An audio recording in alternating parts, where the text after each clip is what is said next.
আসসালামু আলাইকুম। আপনার যদি সময় থাকে তাহলে ভিডিওটা একটু কষ্ট করে দেখে যাবেন।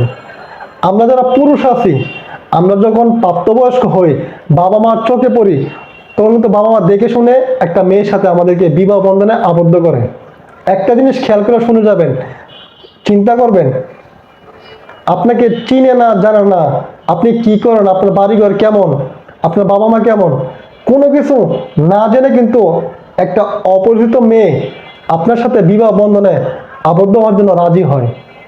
আল্লাহ তাআলার বিধান মেনে কাজের মাধ্যমে আপনার দুজন বিবাহ বন্ধনে আবদ্ধ হন। একটা জিনিস চিন্তা করে দেখুন, নিজের বাবা মা ভাই বোন আত্মীয় স্বজন পাড়া প্রতিবেশী ঘরবাড়ি রেখে শুধুমাত্র আপনাকে বিশ্বাস করে একটা অপরিচিত মেয়ে আপনার বাড়িতে আপনার বউ হিসাবে আসে। আপনাকে কতটা বিশ্বাস করে, আপনার মাকে মা বলে, আপনার বাবাকে বাবা বলে, আপনার বাড়ির কাজ করে, আপনার সেবা যত্ন করে, আপনার কাপড় দিয়ে দেয়। দেখেন, শুধুমাত্র বিশ্বাসের উপরে আপনি কিরকম মানুষ সেটাও জানেন না। দেখুন, সব কিছু ছেড়ে একটা মেয়ে আমাদের বাড়িতে আসে, আর আমরা পুরুষরা তা কী করি, তার সাথে ছলনা করি। সেটা কিভাবে? আমরা বাড়ি থেকে বের হয়ে অন্যের বউ দিকে নজর দিই, অন্যটা যুবতী মেয়ের সাথে সম্পর্ক করি। কোনো কারণে যদি আমাদের স্ত্রী সে সম্পর্কটা দেখতে পায় কিংবা জেনে ফেলে, যদি প্রতিবাদ করে, তাহলে আমরা কি করি? নিজের সুদ দিতে পারি না, অথচ বউরে কেমনে ফেসবলাম দেব, বউরে বৈক্যা গোষ্ঠী সুদ্ধা উদ্ধার করে লাই। কেন ভাই? এই মেয়েটা তো একটা জিনিস খেয়াল করলাম, মেয়েদের মানে বাড়িতে মেয়েরা যে কষ্টটা করে, পুরুষরা কিন্তু সেই কষ্টটা করতে পারবে না। পুরুষের কাজ হলো বাইরে ইনকাম করা, আর মেয়েদের কাজ হলো ঘরের ভিতরে সেবা যত্ন কিংবা ঘরের পরিপাটি কাজগুলো করা।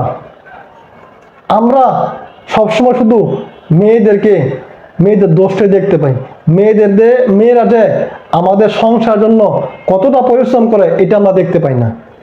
আমরা সবসময় অন্যের বাড়ির মেয়ের দোষ ত্রুটিগুলো খুঁজে বের করার চেষ্টা করি। দেখবেন, শাশুড়ি বউরে দমকায়, শ্বশুরে বউর ভুল ধরে, স্বামী তোমার এই কাজটা ভালো হয়েছে না, তুমি ইমুনের, তুমি হিমুনের। শুধু খালি পরের মাইয়ার বদনাম আমরা খাইতে পারি। নিজে আগে ঠিক হন, নিজে আগে ভালো হন, তাহলে দেখবেন অন্যের দোষটা চোখে পড়বে না। যে মেয়েটা শুধুমাত্র বিশ্বাসের উপরে আপনাকে চিনে না, জানে না, আপনার বাবা মাকে চিনে না, জানে না, বিশ্বাসের উপরে ভর করে আপনাদের ফ্যামিলিতে আসছে, এখানে তার বাপ ভাই বলতে কেউ নাই, শুধুমাত্র আপনারা কিন্তু সে কিন্তু আপনার রক্তের সম্পর্কের কেউই না। আল্লাহ তাআলার বিধান মোতাবেক সে আপনার স্ত্রী। শুধুমাত্র বিশ্বাস, এই বিশ্বাসটাকে ভর করে কিন্তু একটা মেয়ে সারা জীবন কাটিয়ে দেয়। আর আমরা পুরুষরা সেই বিশ্বাসটাই বর্তমান সময়ে বেশি করে ভঙ্গ করি।